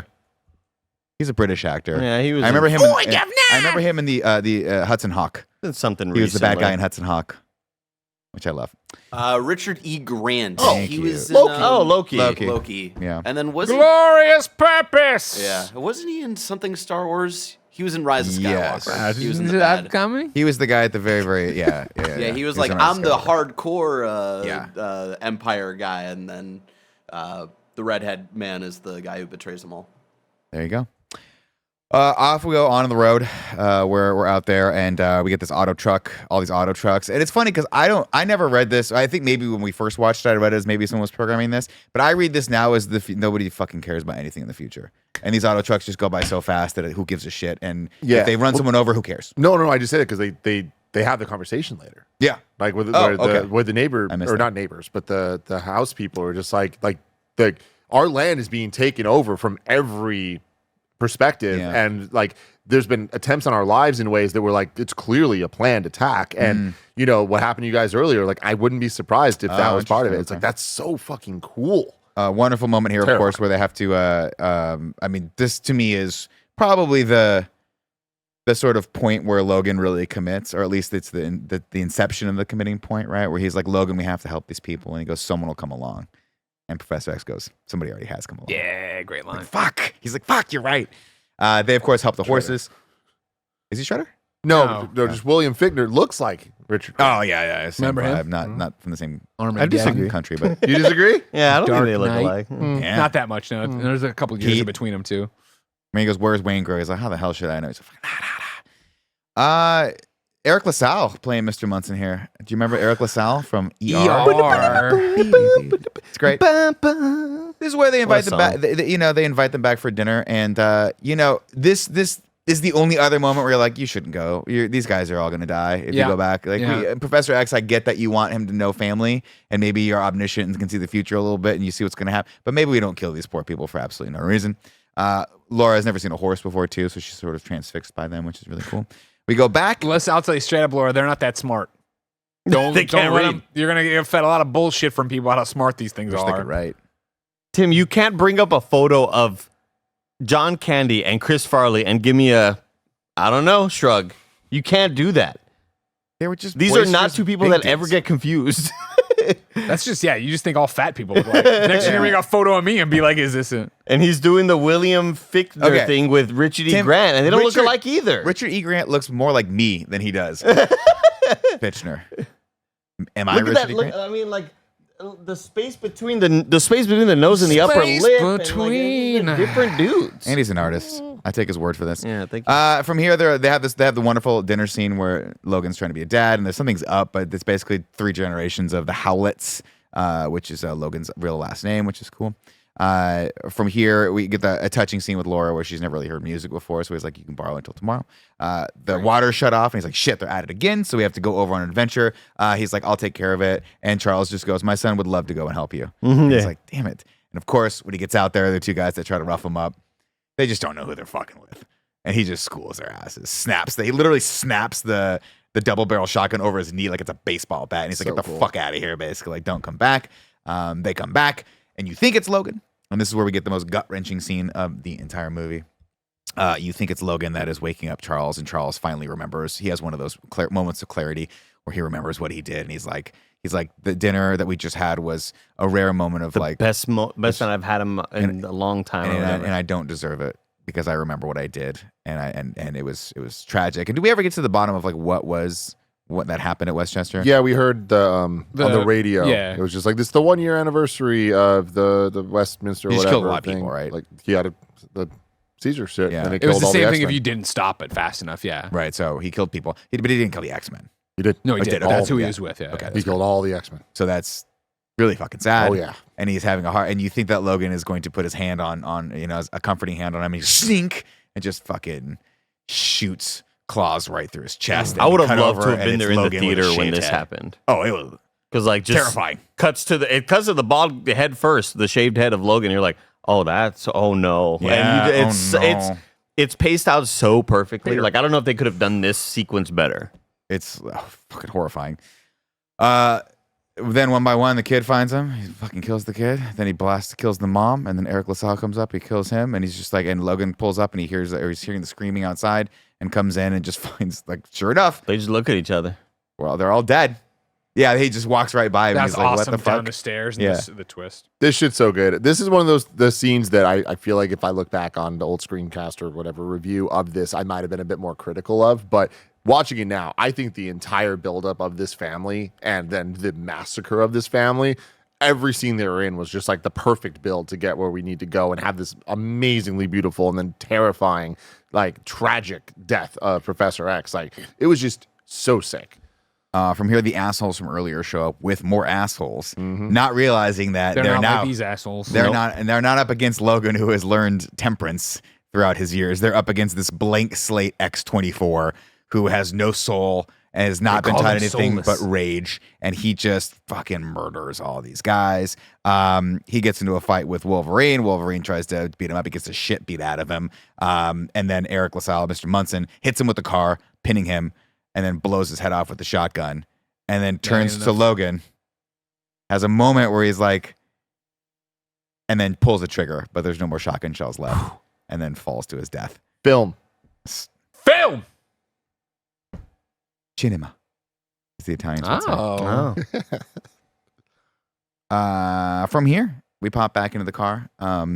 This week we get Caliban already blew himself up. Caliban has blown himself up. Great. We have had a moment where Logan has his last words with Professor X as well, and his last words were our boat, the Sunseeker, and that's it. He's done. It was so sad here, like as he walks up to grab him, being like, "It wasn't me. It wasn't me." God, yeah, heartbreaking. This pisses him off. This is what prompts him to square off against X-24, who was much younger and taller, and just stabs the shit out of Wolverine. Just none of that. And then we get the Munson moment. Logan grabs Laura and they head off as Rice watches. He takes his anger out on the truck, and then this is where we really start getting the idea that Logan's dying because he just passes out in the middle of the street, wakes up at a nice doctor's office. I love this man. He's a nice guy. A pediatrician, you have to imagine. He's got the kind of like kids' toy thing going on for the babies and all that stuff. What do they call those things? The That is a mobile. mobile. Time to go mobile. Yes. He's like, hey man, You were merely born into the crib. I've always wanted to meet someone like you. Like I didn't think you guys existed anymore. It's really like it's cool to meet. And this guy's trying to be cool. And Logan's like, I gotta get the fuck out of here. Or you're gonna die, basically.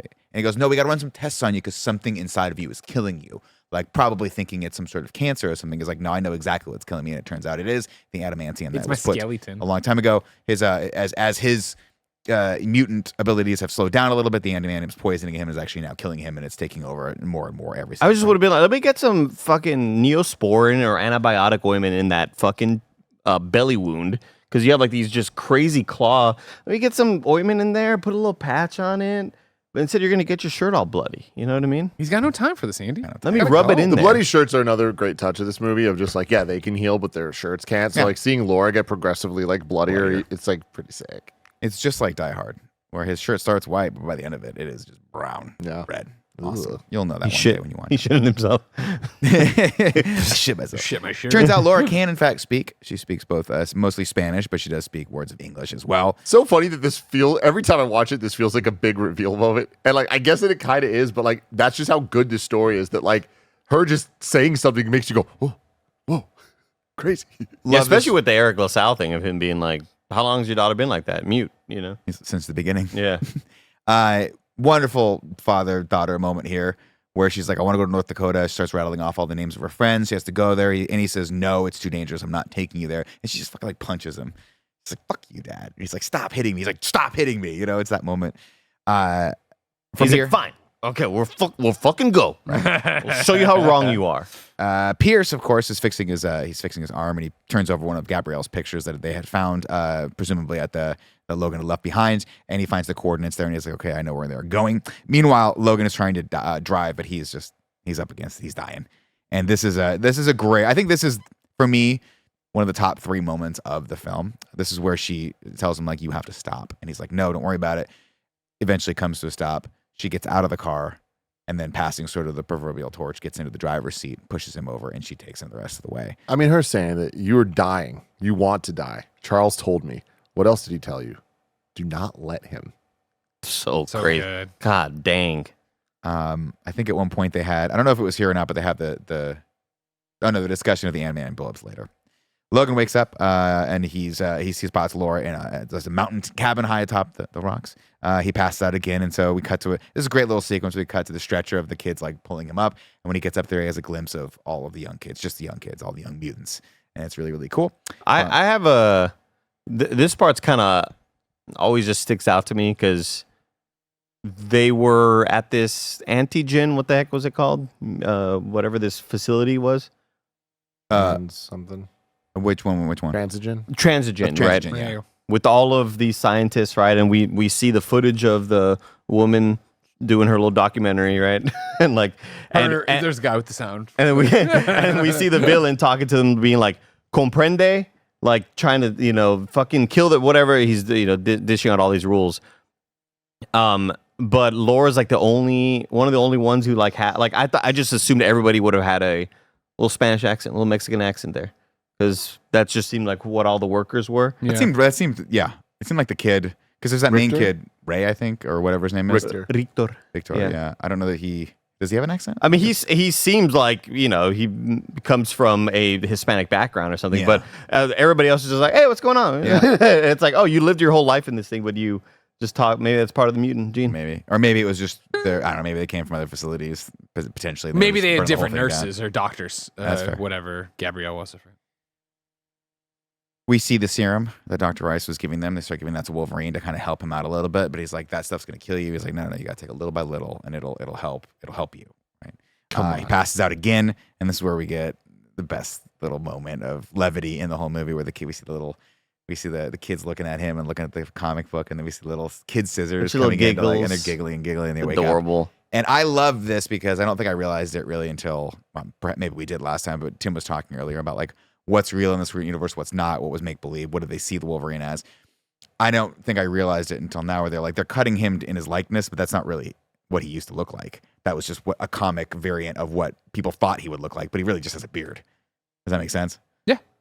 Maybe he did. Like that's the weird thing. We don't know the like did he look like that? And that's why the comics look like that. And then now here we are. Maybe it's because his mutant genes are starting to die, and now he can, like, the hair growth is not. I always thought the hair growth was like no matter what he did, the hair just grew back like that, like instantaneously. I just thought it was a choice. I don't think so. Yeah, I thought it was a choice. Really? Yeah. Oh, I always just thought that was like he had no choice. That's part of his powers. Well, no, Wolverine, but the whole adamantium skeleton, regenerative stuff. That's my mutant gene, Nick. I can't connect my mustache and my beard. Maybe I'm totally wrong on that. Hey, I don't think it's as dumb as they're making it sound. All right, Okay, I they get you. didn't Of like think- it's regenerative, so like he regenerates. Well, the it's like hair. a vampire, right? Like I think they got it from that. Where like you ever watch like the Vampire Lestat or whatever, they cut their hair, it just grows back immediately, but just into where they were. Kirsten Dunst. Remember that? Just watch Jumanji again. She was great in that as well. Hey, Nick.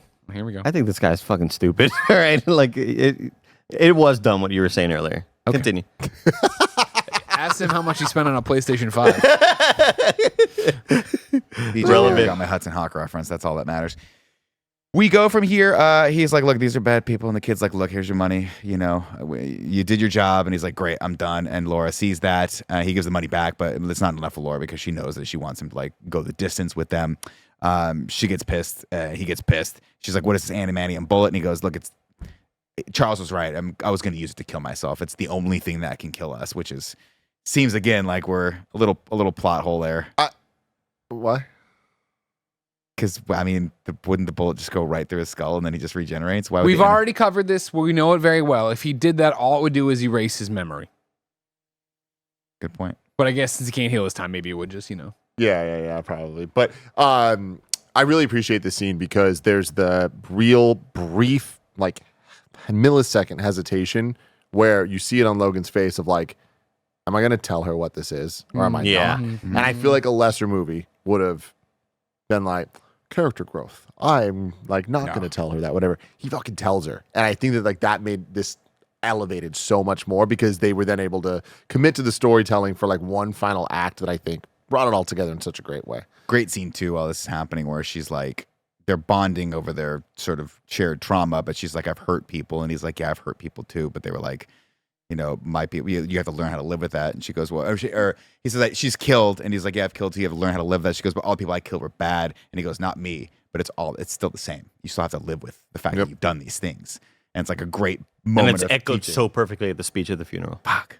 At the little makeshift funeral. From here, we see the drone. He wakes up. Everyone's gone. The kids have gone. We see the drones, and then we see the caravan coming. And he's like, "Shit!" So he just starts. He grabs the serum, and that says clearly, "Do not take all at once." And he starts huffing it as one by one the kids are being hunted down. Are you injecting V inside yourself? Gov. God, he's so Oh, good. bro. He's gotten more British in the last he really couple has. seasons. And he always ends scenes like this. Always. Here's his that face. When you got those sinewy eyes. By the way, you're welcome. That was good. Right? That was good. good. One by one, and then you see Wolverine struggling. He can't. He's like running like me. I run 5 feet. I hate it. I don't want to do it. So he takes all of the compound V, and then Laura, as she's fighting for her life, hears him scream in rage in the distance. And this is where the music really kicks in. Like this is that gunfight at the end of the Western where the gunfighter is going to die, but he saves the day, and it's just.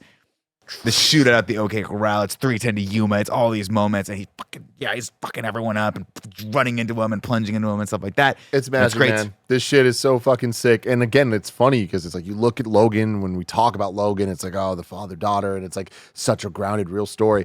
I love that such a grounded, real story can end in Wolverine, the old Wolverine, juicing up to be the old Wolverine one last time. Yeah. And not making it feel corny or weird, but it's like, no, let's just commit at the end of the day, while this is a film, it is a superhero movie. And let's make it a fucking awesome superhero movie. That's what they did in this scene. And they did it. And we get this wonderful moment with father-daughter fighting. Great choreography. So cool. Just murking people. But then Logan starts to falter because it's wearing off. She's like, you took it all, didn't you? It's wearing off. And he goes, just go, like run, go save your friends.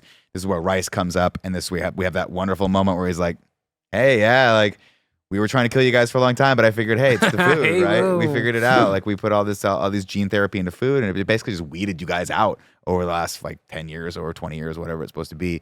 And he's like, now we can control you because we decided to just do designer mutants. And he just fucking shoots him in the forehead with the revolver that's at his feet. Laura comes in, she starts popping off. They start fighting. All the kids get their wonderful moment where the ice kid gets to breathe, the little plant kid gets plants, all that stuff. Poor Boyd Holbrook's like, yo, and then just the worst possible death you could imagine, being like crunched All of them and at dragged once. to the ground and frozen and all that stuff. Boyd Holbrook getting that Marvel rival like squad team up power thing. Like he just got it all, man, in that moment. And then of course X-24 comes on scene. They start fighting. Logan they're beating each other's ass, but Logan's just outmanned. At no point does he ever really get the better of this. I mean, when he gets has his him in. down in that moment, I was like, oh, how does this happen? Because he's got him down by the neck. He has this big like He's got door on that it, thing, but it's and then X-24 sees homeboy who's dead, and Boyd Holbrook's like, he did that, kill him, like go, and just slashes right through that sucker. Like, oh man, here we go. Takes Wolverine and just fucking impales him on this dried out tree stump. And then is about to kill him, and Laura uses the adamantium bullet, just blows his head off. And you have to imagine he's coming back at some point, but maybe not. We never know because we haven't seen him yet. But maybe he's a different anchor being. I don't know. I'm not using that term correctly. Sounds right. From here, of course, then we get Logan's actual final dying scene. His last bit of life, his daughter stares into his eyes crying. He says, don't be what they made you. And then he smiles and says, so this is what it feels like. Dope. And he passes out. Really cool. Don't be what they made you. God damn, dude. And then they bury him in a shallow grave right by a lake, just like Charles. With a cross that is planted into the ground.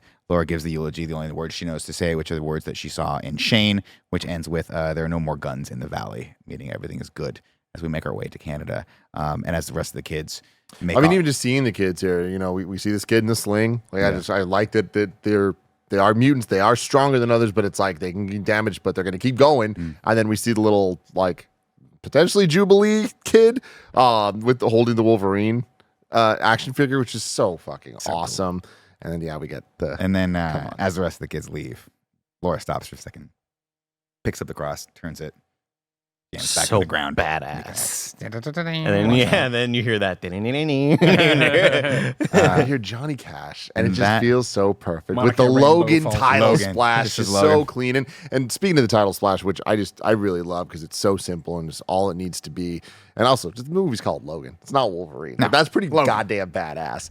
But even in the beginning, when we get the super clean Marvel title splash, when it then goes into in association with Marvel and whatever, it's just a black screen with like bottom right, lower third, super clean white text. I'm like, oh man, we're in for some good shit. It looks clean as hell.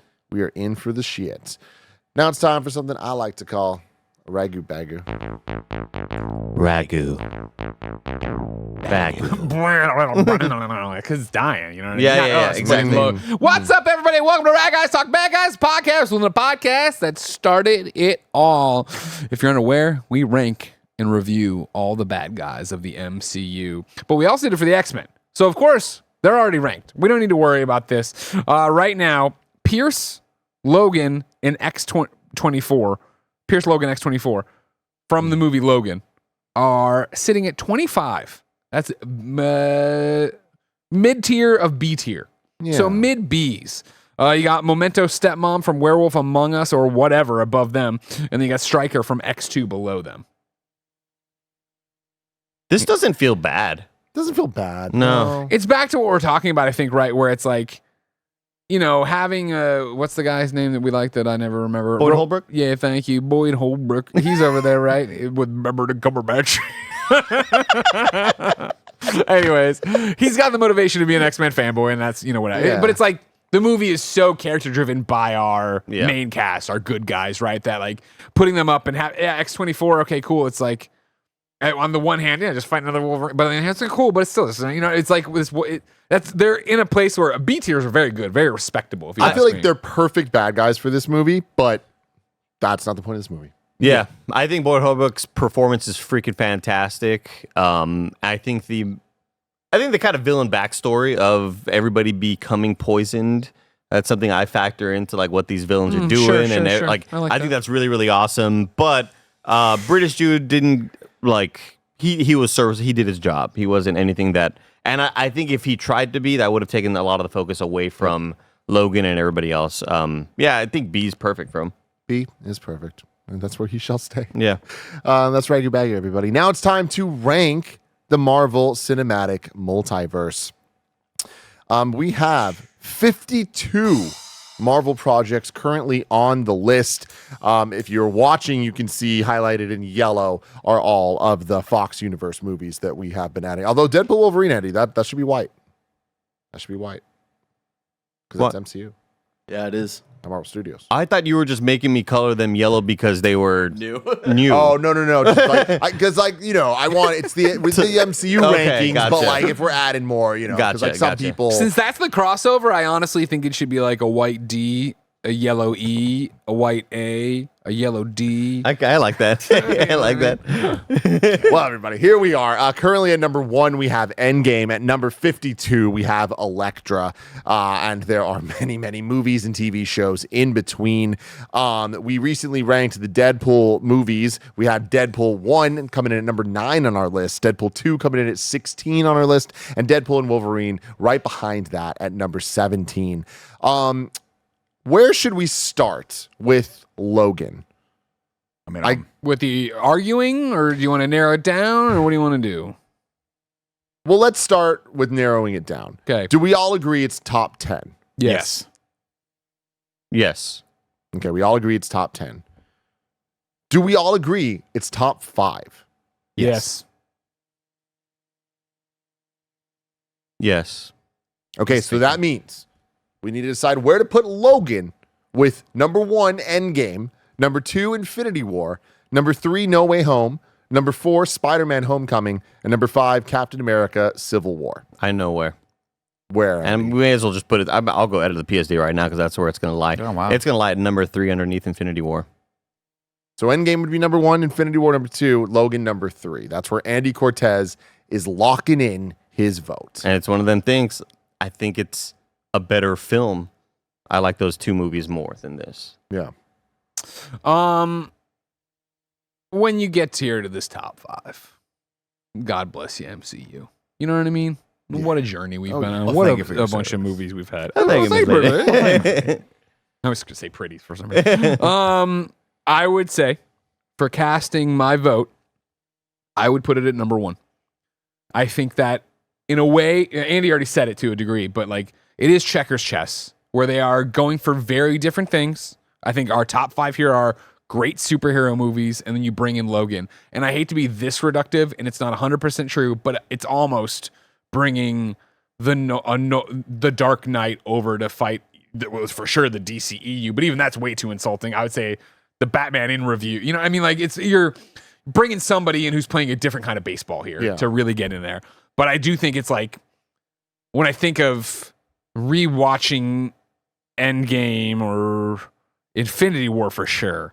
And because I love No Way Home and Homecoming and Civil War, but I'd make the argument right now just for Endgame and Infinity War. I know there's parts of those movies where my interest wanes a bit. Not turns off, but wanes a bit for what they are. Mm-hmm. Grant, they're spectacle, they're superheroes, they're amazing, they're the Infinity Stone saga. It's I love it, but I think Logan goes number 1 because it's just start to finish, jam-packed with amazing performances. The fulfillment of what we always wanted Hugh Jackman's Wolverine to be to some degree in terms of the fucks and the cutting and the drinking and all that jazz versus obviously Wolverine Deadpool outfits and things like that. But I would say number 1. Now, would I rather watch Civil War any day over this? Yes. We're in that kind of league where Last of Us Part 2 was one of my favorite games of that year, but I'd probably play a lot of other games over that because tough it's just like it's a really kind of tough one to digest, you know? Yeah. I am very conflicted on this. Me one. too. I spent a lot of time thinking about this after watching this film last night because I'm either going to rank this at number 1 or number 2 for me. Me too. That's right where I'm at. And I think that any given Sunday, really, I mean, like these both hit on such an emotional level for me, but I think Logan it's tough because Logan is a really great kind of almost standalone movie. It's not really because you still have to kind of have some context that you're bringing in, but Endgame is such a monumental achievement, but it's also kind of resting on the shoulders of all the 20 some odd movies that had come before it. And it's wonderful and it has all the same emotional beats, but shits, I kind of maybe think, I think maybe Logan number 2 for me. I'm right there with you. I honestly, like, if I am being honest with myself, I think that Endgame and Logan are actually perfectly tied because they are going for different things, and what they achieve, I think, is the peak of those things. Endgame having everything that came before it. Logan having what came before it, but really just being like, let's just make a singular perfect thing. Yeah. The way that people talk about Winter Soldier is how I feel about Logan. And I think that at the end of the day, Endgame did so many things that I didn't think were possible to pull off. And we look at the ends of stories so often, and even like Return of the Jedi will always be my favorite Star Wars movie. It is far from the best Star Wars movie. The fact that Endgame, I think, is the best Marvel movie and was the end and is my favorite. And is like a trilogy, basically, for all intents and purposes. It's pretty damn unfuckwithable. But Logan, man, we just spent an hour and a half talking about how perfect it is. I put it at number 2. There it is. I believe that. I believe that solidifies it at number 2. It does. So that makes that's great too for me because it has two benefits while you're putting it on the list. One is that it's where I want it to be, and 2, it's so that we beat Andy. Oh, That's great. okay. Number 1 on the list is Avengers Endgame. What's going on? It's me, Tony Stark. Number 2, Infinity War. And 3rd is going to be Logan. I said that backwards. Now dude is Dr. Doom. Why is the graphic? Now dude is Dr. Doom. I don't know, Dr. Doom. What does he do? What does he say? The exact same thing. It's Robert Downey Jr. Hey, what's going on? It's me, Dr. Doom. I went to medical school. It was a bit Trumpian. The reason I made the graphic smaller is because in this shot, Oh, it gets cut off now. Okay, that's good to know now. Okay. I got to retool all that sucker then. And it's funny too, Andy, because you put in number 3. It's like, I think Infinity War and Endgame, I could argue back and forth too. I do think for me, Infinity War, like Greg was talking about, there's some lulls in each of the movies. Infinity War for me, the Rocket Thor going to Nidavellir stuff, like that is enough of a drag that I will always put. Station is always one of those. You're like, it's good, but I'm kind of dragging know on about that. When Cap shows up. But everything else is kind of like Wanda fighting, flying around, not the best. But anyway, not story number 1. At number 1, we have Avengers Endgame, 2, Logan, 3, Avengers Infinity War, 4, Spider-Man No Way Home, 5, Spider-Man Homecoming, 6, Captain America Civil War, 7, Thor Ragnarok, 8, Captain America Winter Soldier, 9, Guardians 2, and 10, Deadpool. And I think that is a pretty goddamn spectacular top 10. Everybody. Pretty dang good. Pretty dang good. Like I was saying earlier, we will return next week with Twister in review. Following up the next week with Twisters to add to that. And then when I'm gone for a week, Nick and them are going to do a disaster cast. What will the movie be? Stay tuned to find out. Until next time, I love you all. Have a marvelous day.